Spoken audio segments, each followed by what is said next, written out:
So now I've installed BandLab onto my Android device. I'm going to click on the BandLab icon. It'll take me into this screen here, which is somewhat confusing, but if you go to the bottom right hand corner of this screen, you'll see that there's an image that looks a bit like a tab, and it's got an image of a musical note on it. And if you click on that, it'll bring you up to this screen, and this is projects section, and I've got no projects at the moment. So if I go to the bottom of the screen again, you'll see that there is a round red button with a white plus in the middle of it, and if you click on that, it'll bring up this screen. Now this screen here has got import track, voice mic, MIDI instruments, looper, guitar and bass, and these basically are the different tracks that you can add to the BandLab. So I'm going to click on MIDI instruments, and this will bring me into Discover. Now at this moment in time, because I haven't added anything, I haven't got any sounds on my machine yet. So if I click over, if you see where it says Discover, next to that is Library, and if I click on Library, you'll see it says no instruments yet. So if I click back on Discover, you'll notice it's giving me this recommended list here. But you across the top, just underneath where it says Discover, it's got all bass, brass, creator kits, drum pads, and it just goes on, guitars, percussion, piano, and lots more. But I'm going to click on drum pads here, so I'll just click on drum pads, and that gives me a group of two recommended at the top there, and below that I've got the drum pads. So I'm going to click on this. None of these are installed yet, so I'm looking at this first drum pad here, which is 808 kit. Now next to that, to the left of where it says 808 kit, there's a play button, so you can click on that play button and it will give you a demo of the sound. And if you like that demo, you can then just click on where it says 808 kit, and you'll see it swirls on the right hand side. Then it will say pack downloaded. So if I now go to Library, at the top of the screen where it says Discover, next to that, Library is in greyed out, but if I click on it, you'll see now I've got the 808 kit is in my library, and I can use that now. If I now click on the 808 kit, it will bring up this screen, and you'll see from here that I can play the different sounds that are on these little pads here. Now, drum kit wise, for this I'm just going to do a basic step sequencer. So if this pad here, just below this pad here, is a little icon, and that one will take you to the step sequencer. Now you'll see all the instruments are down the left hand side, and then you've got the step sequence to the right of that. So if I just put a few of these in here, and if it goes beyond end of the screen, you just scroll across with your finger, and then you can add some more in. So I'm just going to add just those 4 bars. So if I, along the bottom here, you've got to do an undo and a redo button, and then you've got a go back to the beginning button and a play button, and you've got done. So I'm going to click on done. So now that's kind of done. So if I, on this screen here at the bottom of the screen, I've got a play button here. So if I play on that, click on the play button, it'll play it for just that 1 bar. But what I want to actually do is to loop that. So if I go to the top of this screen where it says 808 kit, to the right of that you'll see that there is a sort of down arrow type icon, and if you click on that, it'll take you to the track screen, and you'll notice here that my little beat is set up here, so I can play that one, and I can scroll backwards and forwards by just using my finger on the screen, and I can move backwards and forwards. Now I want to loop this, so I'm going to click on it once so it's highlighted, so you can see now that my little 808 kit beat is got a little a white highlight around the outside of the box, and if I tap on it again I get this little section of words above there, and one of those is this cut, copy, splice, loop, delete, edit, shift, and I want the loop, so I'm going to click on the loop, and then down the bottom here of the screen you'll see it's come up with loop, and you've got no loop, 4, 8, 16, and then to the end of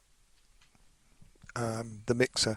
So I'm going to click to the end on the last one, so it then takes it to the end of the mixer, and then I'm going to close the loop and press on the X. Now with my finger I'm going to scroll through the song right up to 3 minutes.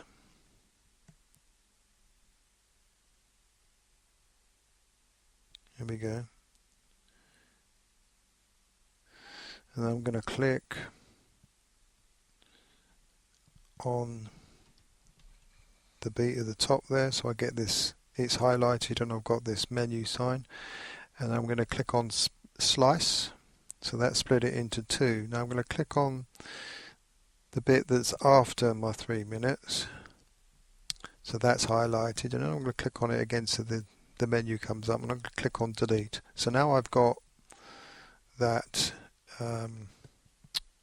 beat now runs for 3 minutes.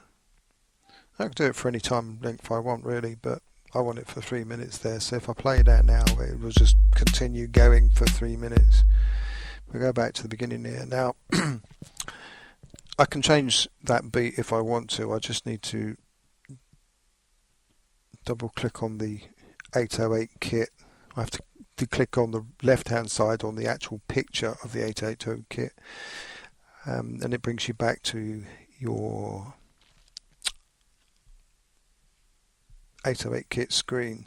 And if I now go to the icon just below this one, I can then put a couple of symbols in there, and I click on done, that will take me back, and then at the top right I can go on the down arrow again, and if I play that now you'll see it's now added the symbols to every single loop, so I only have to add it once. So that's that kind of done. Now I want to add the keyboard to that, so I'm going to see just below where it says Bob the 808 kit, there's on the left hand side there's a plus, so I'm going to click on that plus, and that's going to add a second track, and now it says new track, and I get all these options, and the bottom option there is MIDI instruments, so I'm going to click on MIDI instruments. Now this brings up into my library, I've got my drum pads, but I'm going to click on discover. So go back to discover, and I'm going to go down here to scroll down until I get to the synth pads, and I'm going to scroll a bit down here, the synth pads, and then I'm going to click on this retro Juno pad, and that's just being installed on my machine. So yep, now that's been downloaded, and as if I go over at the top here, go back to library, you'll see how it's now in my library of synth pads. So if I now click on the Juno pad again, it'll bring this up, and you can hear me play it on the keyboard here. Now at the bottom of the screen, if I press play at the bottom of the screen, it'll start playing the beat because I've already added that as a track, and then I can play that over the top, but it's not being recorded or anything. So of course if you want to add that sound from a step sequencer, then just below that one you've got the step sequencer again. You can add in there if you want to, or you can play live on these keys, or if you want to, I'm just going to collect here. That's my vortex being added, so I now connected my vortex, so I could play through the vortex.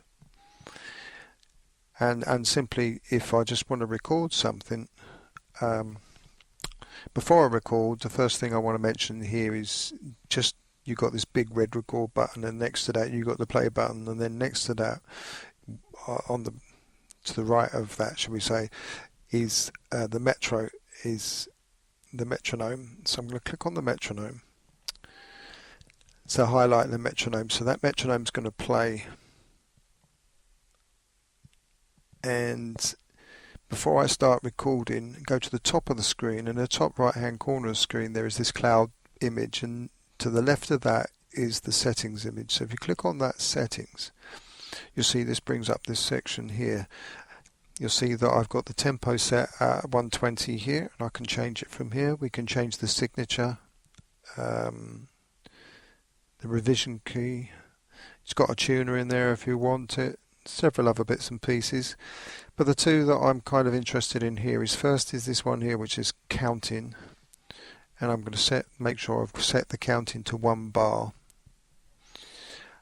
So that means I'll hear the metronome go 1 bar before I have to start playing. And the one below that is this latency one, latency fix. And if you click on latency fix, it'll come up and it'll tell you what the latency is on your machine. Now mine says 177 milliseconds. Now that's not the latency of my Vortex. That is the latency between the software producing the message to create a sound and the sound card in my Android device actually producing the sound. And you'll see underneath there it says latency fix, and then at the bottom it says retake test. Now if you click on retake test, what it will do is it will produce the sound, and then it will register when the actual sound is played through the speaker on your Android device, and that will determine what the delay is. On mine it's got 177 milliseconds, and at 120 beats per minute that works out at roughly around about 1 beat in time. So anything I play, whether I play on the keys on the Android device, or whether I play on the on the Vortex, it will be recorded 1 beat, about 1 beat behind itself, or indeed it will play about 1 beat behind itself. So you kind of have to understand that if you want to use the beat on here and play the Vortex or play the keys, there's going to be a mismatch time-wise between the two based on that latency. So if I click on the latency test at the top again, it will take me back to this screen, and then if you look along the top of the screen, you'll see there is you got your cloud one in the top right hand corner, then you've got the settings one, which we're on at the moment. The next one along from that is like a pen, and that's where you can scribble notes about your song, and the next one across from that is the actual sounds. So if we click on that, it will take us back to the retro pad, which we can play. Now I've set up the metronome to count me in, so if I now press on the record button, which is the big red one at the bottom, it will give me a count in, and then I can start playing. And when I do that, you'll see what the latency is like on my machine.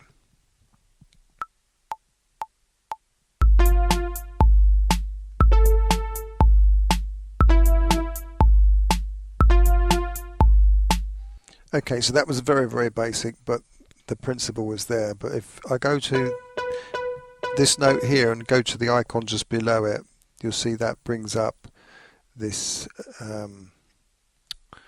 the step sequencer, and now my recording is in the step sequencer, and you'll see here that in actual fact on this particular one, the first note I played is about 1.5 notes behind.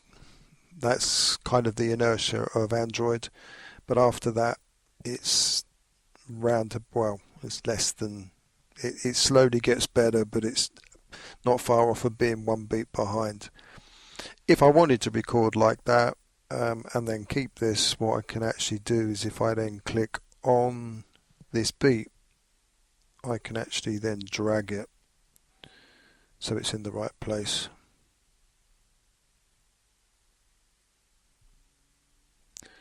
If you accidentally delete them, by the way, and there's in the bottom left hand corner is the undo button, so you can put it back on again. But to drag it, you're basically just holding your finger down on the beat and then dragging so that it moves. Okay, and then if I press done on that and I go back and I play it now, it's now corrected. But I've had to do it manually. Okay, so once again, if you want to add more sounds for your vortex, you can go back to the little down arrow at the top of the screen there, and you've got the tracks again, and then you can just click on the plus, which will then take you to a new track, add a MIDI, and then that will take you back to this discovery again, and once again you can just click on the discovery, add new sounds.